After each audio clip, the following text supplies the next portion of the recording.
स्वाध्याय का टॉपिक है मन की शक्ति। इसमें कुछ टॉपिक दिए हुए हैं, वो हम देखेंगे। पहला है, सब कुछ ऊर्जा है।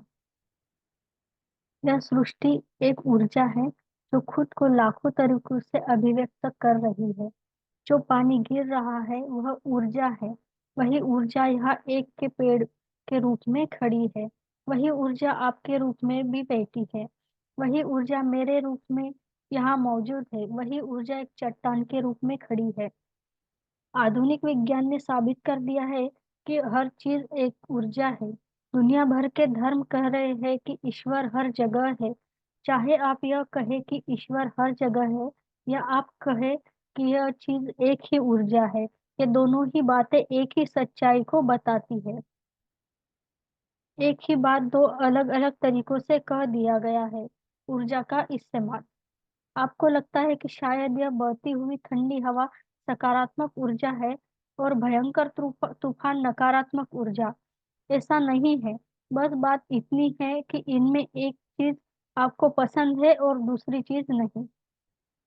क्या आप टोने टोटके और खास तरह की क्रियाओं की मदद से दूसरे लोगों की जिंदगी पर हावी होने के बारे में बात कर रहे हैं? अगर आप इस संदर्भ में जानना चाह रहे हैं कि ऐसा संभव है या नहीं, तो हाँ, ऐसा बिल्कुल संभव है, लेकिन काफी हद तक यह मनोवैज्ञानिक स्तर पर होता है। ऊर्जा के हावी होने के बारे में अगर आप जानना चाहते हैं कि क्या ऐसी कोई चीज है, तो मैं कहूंगा कि बिल्कुल है। इस दिशा में पूरा एक विज्ञान और कला है। चारों वेदों में से अंतिम वेद, जिसे अथर्ववेद कहा गया है, इसमें यही बताया गया है कि ऊर्जाओं का अपने फायदे और दूसरों का नुकसान करने के लिए कैसे इस्तेमाल किया जाए। लेकिन आध्यात्मिक पथ पर चलने वाले लोगों को कभी इन चीजों के बारे में नहीं सोचना चाहिए, क्योंकि यह सब आपको उलझाता है, फंसाता है। इससे आपका जीवन विकसित नहीं होता, बल्कि कई तरीके से उलझ जाता है। एक आसान तरीका अपनाएं। छोटी छोटी चीजों पर गौर करें। जैसे एक दिन में आप कितने शब्द बोलते हैं। कल जरा इसका अनुमान लगाइए कि सुबह से रात तक आप कितने शब्दों का उच्चारण करते हैं। अगले दिन उन्हीं बातों को कहे, लेकिन पिछले दिन की अपेक्षा लगभग आधे शब्दों का इस्तेमाल करके इसे कहने की कोशिश कीजिए। ऐसा करके आप लोगों से संवाद कम नहीं कर पाएंगे। आप अभी भी उनसे संवाद कर रहे हैं, बस आपको अपने शब्दों का इस्तेमाल घटाकर आधा कर दिया है। निश्चित तौर पर इससे भाषा में आपकी कुशलता भी बढ़ेगी, और तब आप देखेंगे कि आपने अपने भीतर निजी शक्ति विकसित कर ली है। अगर आपके भीतर अपनी कोई निजी शक्ति ही नहीं होगी, तो आप दूसरों की राय के मुताबिक ही जिएंगे। तब दूसरों की राय या बात आपको या तो तोड़ देगी या आपको बना देगी।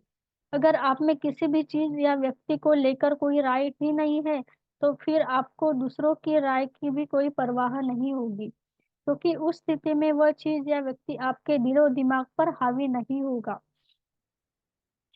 खुद को मजबूत बनाए, सहारे की तलाश छोड़ दे। मान लीजिए कि आपको यहाँ रहने के लिए किसी व्यक्ति की चीज या जरूरत नहीं है, तो जीवन जीने का यह सर्वश्रेष्ठ तरीका है। क्योंकि यह संभव नहीं है, इसलिए आप उन चीजों का इस्तेमाल करते हैं। कोई बात नहीं, अगर आप यह खुद चलने में सक्षम नहीं है, तो आप छड़ी का सहारा लेते हैं। इसमें कोई हर्ज नहीं। लेकिन यह बात सोचिए कि छड़ी ही आपकी ताकत है। यह ताकत नहीं है, आप जो है वही आपकी असली ताकत है। इस शक्ति को बढ़ाने के बजाय हम सहारों को बढ़ावे देने लगते हैं। हम अपने लिए बैसाखियों और जुड़ाने में लगते हैं। आप कब मजबूत कहलाएंगे? जब आप कम से कम मदद के बिना खड़े हो सकेंगे तब। या जब आपको खड़ा होने के लिए 1000 पैर वाली मेज की जरूरत हो। अगर आप कम से कम मदद के बिना खड़े हो सके, तो इसका मतलब होगा कि आप मजबूत है। इसका मतलब हुआ कि आप कहीं भी जा सकते हैं। आगे का टॉपिक है अवचेतन मन की शक्ति। हमारे जीवन को बेहतर बनाने के लिए अति आवश्यक है कि हम यह समझे कि हमारा मन कैसे कार्य करता है। चेतन और अवचेतन मन क्या है, और कैसे हम मन की शक्ति को समझकर अपने जीवन को बेहतर बना सकते हैं। समझकर अपने मनोविज्ञान के मनुष्य के मन को अलग अलग भागों में रूप में देखे जाते हैं। मुख्य रूप में मन के दो भागों, चेतन मन एवं अवचेतन के रूप में बांटा गया है। चेतन या अवचेतन मन का विभाजन कोई वास्तविक भौतिक आधार पर नहीं किया जाता, बल्कि यह तो एक मनोवैज्ञानिक की अवधारणा है या मन की अवस्थाएं है। इस अवधारणा को समझकर हम अपने जीवन में बड़ा एक परिवर्तन ला सकते हैं।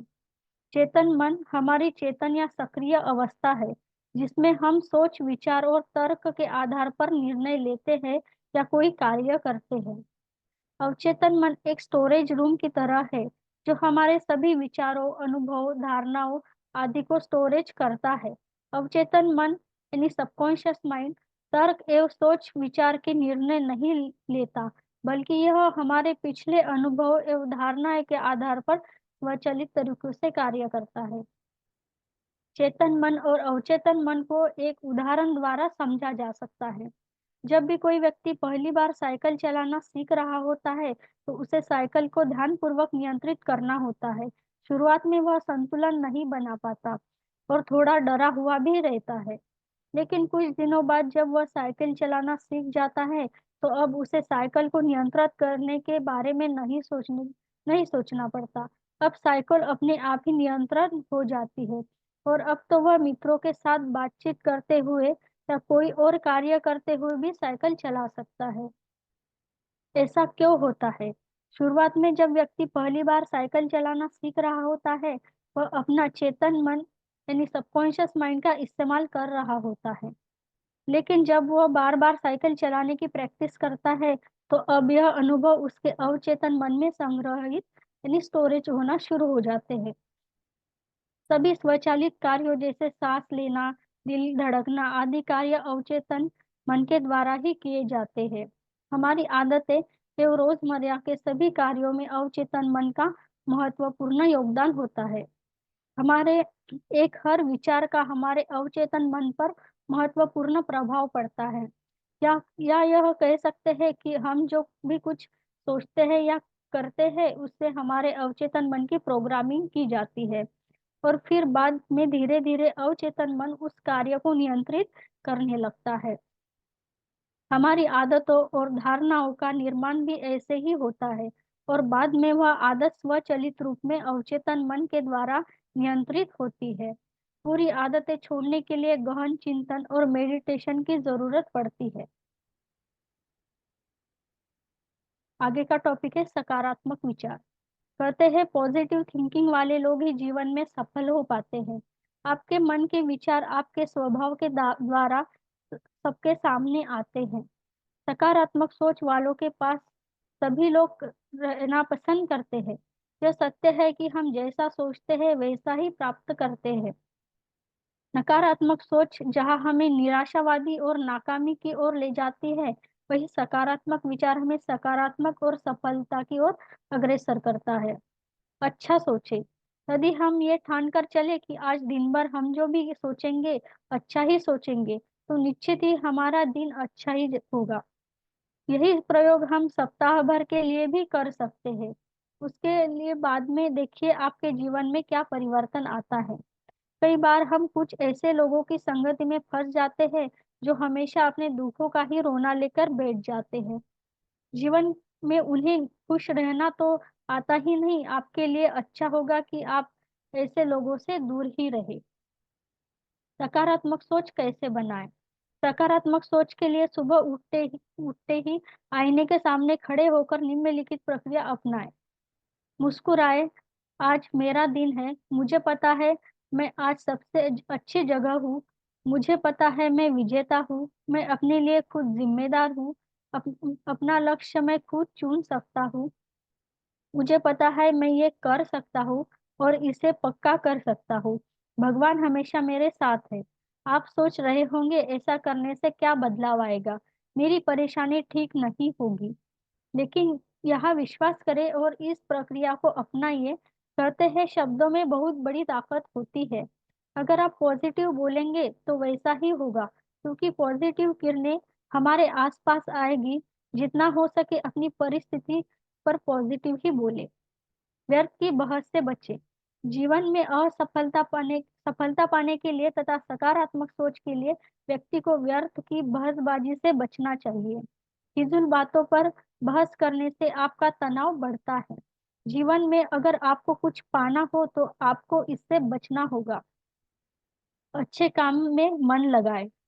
कई बार व्यक्ति का इतना काम इतना महत्वपूर्ण तनाव पूर्ण रहता है कि वह क्रोध करता है तथा इसके दिमाग में नकारात्मक विचार आते हैं।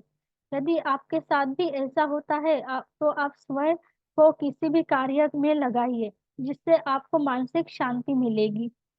आप चाहे तो मधुर संगीत, मौज मस्ती, अच्छा साहित्य आदि के माध्यम से अपने तनाव को दूर कर सकते हैं। अच्छे लोगों से दोस्ती करें। कई बार हम कुछ ऐसे लोगों की संगति में फंस जाते हैं जो हमेशा अपने दुखों का ही रोना लेकर बैठ जाते हैं।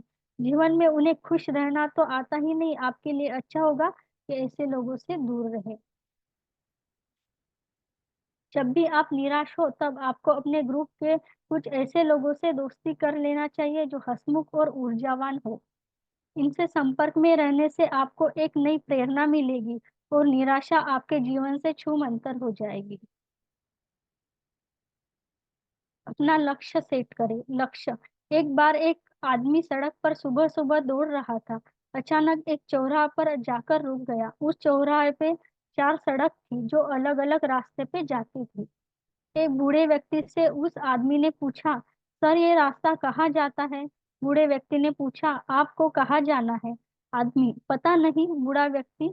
तो कोई भी रास्ता चुन लो, क्या फर्क पड़ता है? वो आदमी उनकी बात सुनकर निशब्द सा रह गया।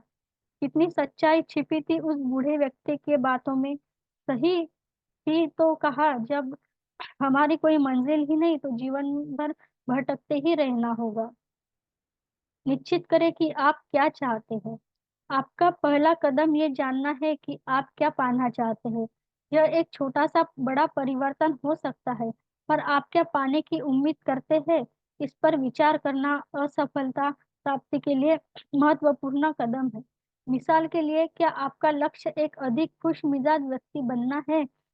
क्या आप कोई वाद्य यंत्र बजाना सीखना चाहते हैं या किसी खेल में बेहतर होना चाहते हैं, अधिक स्वस्थ होना चाहते हैं? ये सभी मान्य लक्ष्य है। यह निर्णय करना कि आप क्या चाहते हैं आप पर निर्भर करता है। अपने लक्ष्यों को निर्धारित करना ही सबसे बड़ी और सबसे महत्वपूर्ण आवश्यकता है।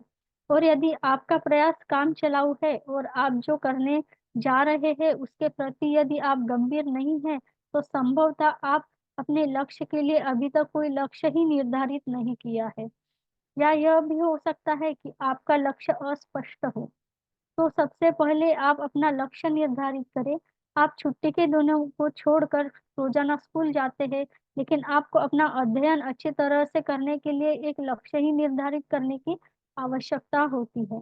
आखिरकार आप स्कूल जाने के लिए कितनी परेशानियां उठाते हैं, तो फिर अध्ययन क्यों नहीं अच्छी तरह से कर पाते हैं। चाहे यह शिक्षा प्राप्त करना हो या खेल या पाठ्यक्रम संबंधित अन्य गतिविधियां, सभी के लिए लक्ष्य निर्धारित करना आवश्यक है। इसे सभी यदि आप एक पेशेवर है तो आपको अपने पेशे में शिखर तक पहुंचने के लिए भी लक्ष्य निर्धारित करने की आवश्यकता है, क्योंकि अपने लक्ष्य को स्थापित करने का अभ्यास आपको उन्हें प्राप्त करने के बारे में अधिक गंभीर बनाता है। इस तरह निर्धारित करें अपना लक्ष्य।